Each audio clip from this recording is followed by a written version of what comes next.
You ever get that feeling, when you have this incredibly powerful tool, but you just know you're only scratching the surface?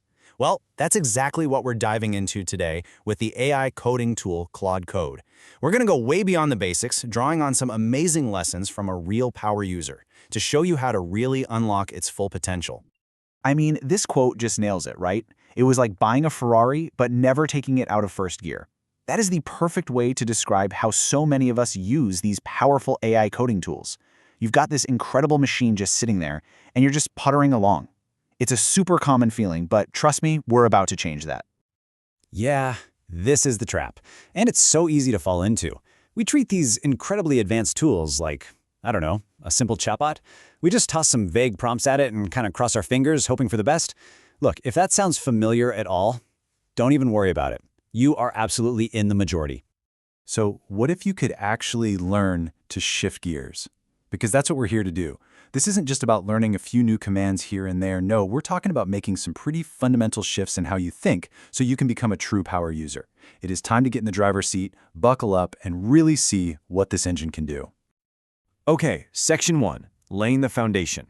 Now, before we get to all the really cool advanced stuff, we have to build a solid foundation. And honestly, it all comes down to one single core concept. If you get this one thing right, you are going to be way ahead of the curve.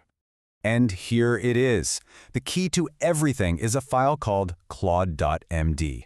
I want you to think of this thing as your project's permanent memory, or like its constitution. It's this one file that Claude reads before every single task. This is how you make sure it works on your project, with your rules, your way, every single time. So what kind of stuff do you put in here? Well, this is where the magic happens. You can define your exact Git workflows, to stop it from accidentally pushing to the main branch. We've all had that nightmare. You can give it a whole overview of your project's architecture, so it actually understands how all the pieces are supposed to fit together. You can list out your key build commands, or even lay down strict rules for how testing and analytics have to be done. It's basically about automating all of your project's unwritten rules. Now, there is one catch: you do have to keep it updated. But believe me, that tiny bit of effort pays off in a huge way.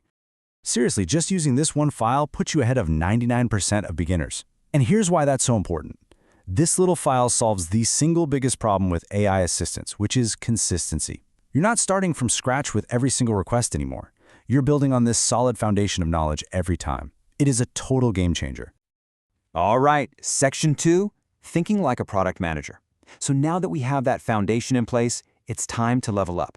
And this next part isn't about a new file or some secret command. Nope, it's all about a really crucial shift in your mindset.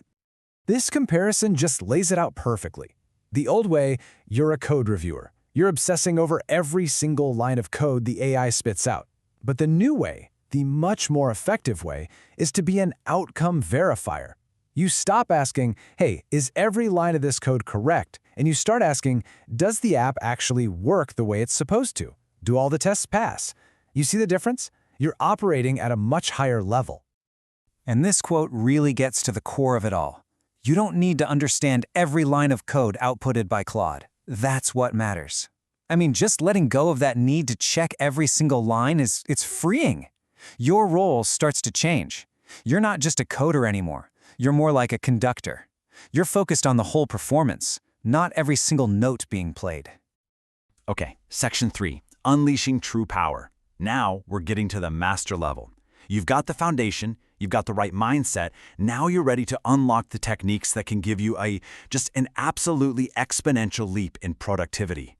This is where things get really fun. So, let me ask you a question. How would you like to complete a week's worth of development in just a few hours? I know. It sounds like something out of a sci-fi movie, right? But it's totally possible once you stop thinking in a straight line and start thinking in parallel. And here's what that looks like. Instead of just chugging along, tackling one feature at a time, you can actually spin up multiple independent Claude agents to work on different parts of your app all at the same time. You can just see the potential here for a massive jump in how much you can get done. But wait, how do you manage all that without it turning into complete chaos? Well, the secret is a really cool Git feature called work trees. Now, I know that might sound a little technical, but just imagine you have several copies of your project folders sitting on your desktop, and you can work on a different feature in each one without them messing each other up. That's basically what work trees let you do. So here's how the workflow breaks down. First, you create a totally separate, isolated folder that's your work tree for each feature you want to build. Step 2, you spin up a separate Claude instance inside each one of those folders. Then you just let each agent do its thing, build the feature, test it, commit its work, all in its own little sandbox so they don't step on each other's toes. And finally, when they're all finished, you just merge all that completed work back together. It's literally like having a whole team of developers working for you in parallel. All right, section 4, the future of coding. So we've gone all the way from first gear to full power. But what does all of this really mean for the future of being a developer? Where do we, the humans, fit into this new, supercharged way of working? Let's just take a quick look back at the journey we've been on. We started in first gear, right? Just treating it like a chatbot. Then, we laid that critical foundation, giving it a permanent memory with the claude.md file. After that, we made that huge mindset shift to start verifying outcomes, not nitpicking code. And finally, we hit full power, working in parallel on multiple features at once. And that brings us right to the big final question. If your AI can plan, code, and test, what is your new role? What do you do? Well, it shifts, right? You're not just the builder anymore. You become the architect, the director, the strategist. And that's a really powerful thought to leave you with.